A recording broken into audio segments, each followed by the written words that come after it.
Colonel Sanders was a real person, as was Orville Redenbacher, Oscar Mayer, Duncan Hines, Marie Callender, Jimmy Dean, Chef Boyardee, and even Captain Morgan. But just because some of the iconic names behind the most popular food brands refer to real people doesn't mean they all do. And that's why today we're blowing the pot lid off this mystery and answering the question, was Betty Crocker a real person?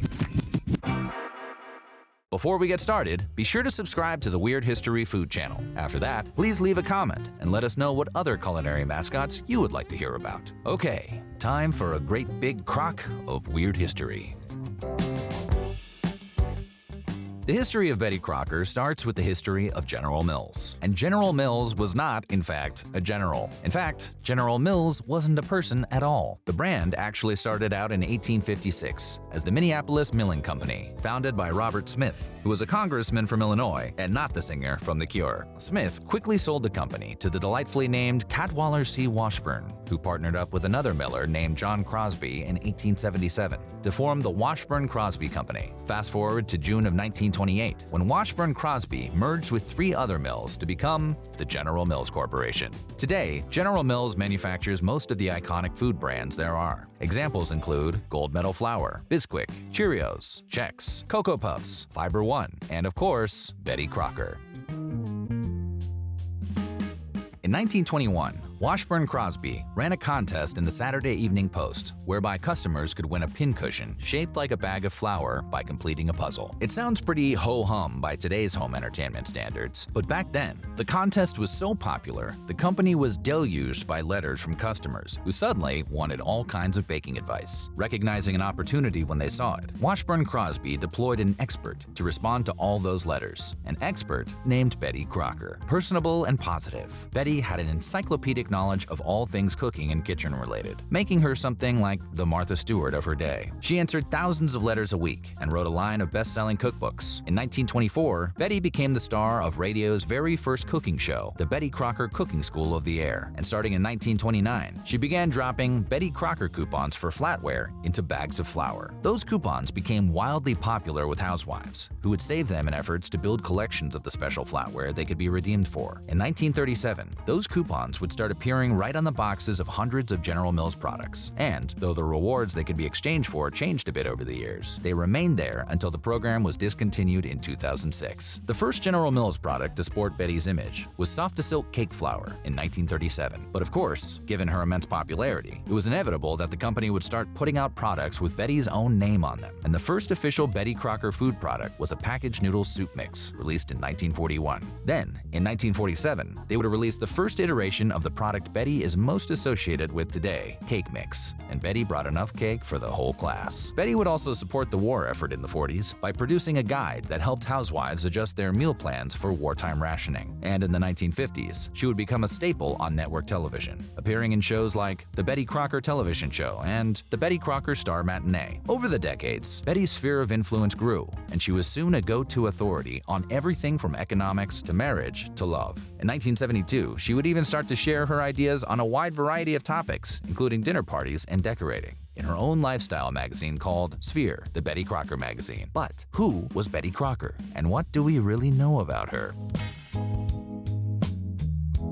Betty Crocker arrived in this world in 1921. But much like the Terminator, she wasn't actually born. In fact, she wasn't a real person at all. She's a fictional character who was created to personally answer all of those letters Washburn-Crosby started receiving in the wake of that pincushion contest. Yes, Betty Crocker was dreamed up by the marketing department of Washburn-Crosby, working in partnership with advertising executive Bruce Barton. But even though Betty is fictional, the character wasn't completely conjured out of thin air. In fact, she was allegedly inspired by a real-life sous chef from Barton's alma mater, Franklin College. But before you ask, no, that sous chef was not named Betty Crocker. We actually don't know what that person's name was. Maybe it was Nitro. The name Betty was selected because it sounded friendly and cheerful, and the name Crocker was selected in honor of William G. Crocker, a company director who had recently retired. People absolutely loved the Betty Crocker character, and she quickly became so iconic, the General Mills staff frequently found themselves having to turn away visitors who came to meet her. Some were even so overwhelmed by the thought of seeing her,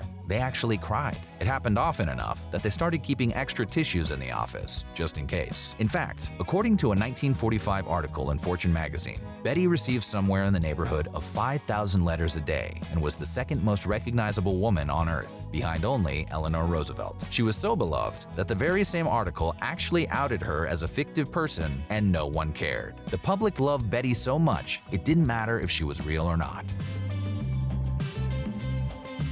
If Betty Crocker isn't real, then who wrote all of those letters and books? And who was that person on the TV show? Well, to paraphrase Chaka Khan, Betty Crocker was actually several women. The letters that Betty answered, for example, were actually written by a team of home economists who were informally known as the Crockettes. One such Crockette was Jeanette Kelly, who would later become director of the Home Services Department at General Mills. In that position, she would supervise the team of 50 chefs who created the recipes for Betty Crocker's picture cookbook. Released in 1950, its sales figures quickly rivaled those of the Bible. No, that's not a joke. Betty's iconic signature was provided by a secretary named Florence Lindeberg, and since it had to appear on every letter, every subsequent letter writer had to be trained to imitate it. Lindeberg's signature still appears on every Betty Crocker product to this very day, albeit in a form that's changed quite a bit over the years. Scripts for Betty's 1924 radio show were written by journalist and home economist Blanche Ingersoll, who was also the first to provide the voice for Betty on that very show. By 1925, the show was airing on 13 different radio stations, each of which had their own actress reading the scripts as Betty.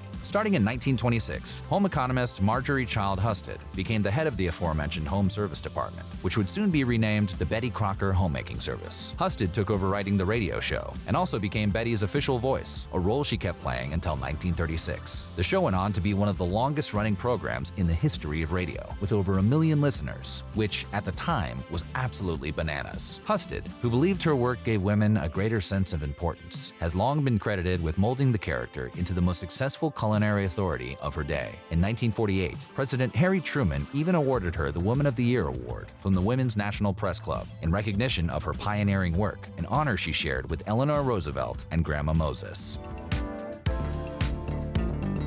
Through the years, Betty Crocker has been represented as a friendly-faced 30-something wearing a signature red and white outfit. The first portrait of Betty was painted by New York artist Nasa McMain and was created by combining the features of several different women who worked in the General Mills Home Service Department. That image was then updated repeatedly over the decades to keep Betty in tune with the times. In 1955, for example, the original portrait was replaced with a softer, smiling version by artist Hilda Taylor, whose work was selected over a portrait done by the legendary American artist Norman Rockwell. Artist Joe Bowler updated Betty's look in 1965, making her resemble former First Lady Jackie Kennedy, and again in 1969 to make her look less like Jackie Kennedy. Ouch! In 1972, Minnesota artist Jerome Ryan made her decidedly more businesslike in appearance. She was softened again in 1980, and then in 1986 by New York artist Harriet Perchik. A decade later, she was revamped once again by artist John Stuart Ingle, with a new face based on a computerized composite of 75 different women, who were each judged to embody some aspect of Betty's spirit. In the interest of widening Betty's multicultural appeal, this most recent portrait depicts her, for the first time, with brown eyes instead of blue. But what about the Betty who kept showing up on television, you ask? Well, that was mostly an ex-vaudeville actress named Adelaide Hawley Cumming. She wasn't the first to play the part, and,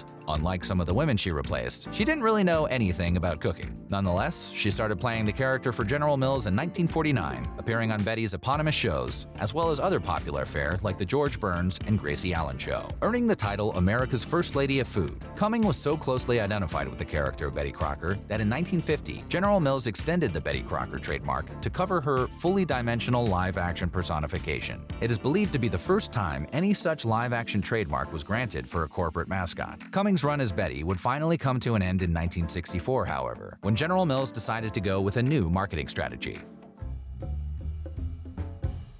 Today, Betty Crocker is the credited author of over 250 cookbooks, and she remains a culinary trailblazer. For example, her brand was the first nationally recognized one to produce gluten-free cake, cookie, and brownie mixes for ordinary supermarkets. Betty Crocker has also earned praise in recent years for supplying wedding cakes to same-sex couples and encouraging customers to bake rainbow cakes to show off their pride. The character Betty Crocker and the old-fashioned corporate vision of the female homemaker that she was selling has greatly faded into obscurity, but the name Betty Crocker remains familiar to anyone who's recently been down the baked goods aisle at their local supermarket. The Betty Crocker brand is still affixed to a bewilderingly wide variety of products, including, but not limited to, cake mixes, cookie mixes, brownie mixes, muffin mixes, pizza crust mixes, and pancake mixes, as well as frostings, fruit snacks, mashed potatoes, and of course, gold medal flour. In fact, when it comes to cake mix, Betty Crocker is by far the best-selling brand in the US, far outpacing the number 2 brand, Duncan Hines. And she's not just popular in America. Betty is popular all over the world. In fact, her number 2 market is in the Middle East, where her website features regional recipes, including dozens created specifically for Ramadan. It just goes to show that her old slogan was right. No matter where you are in the world, all good things start with Betty Crocker. Just make sure you get an extra can of frosting. There never seems to be enough. So, what do you think? What's your favorite Betty Crocker treat? Let us know in the comments below. And while you're at it, check out some of these other Weird History food videos.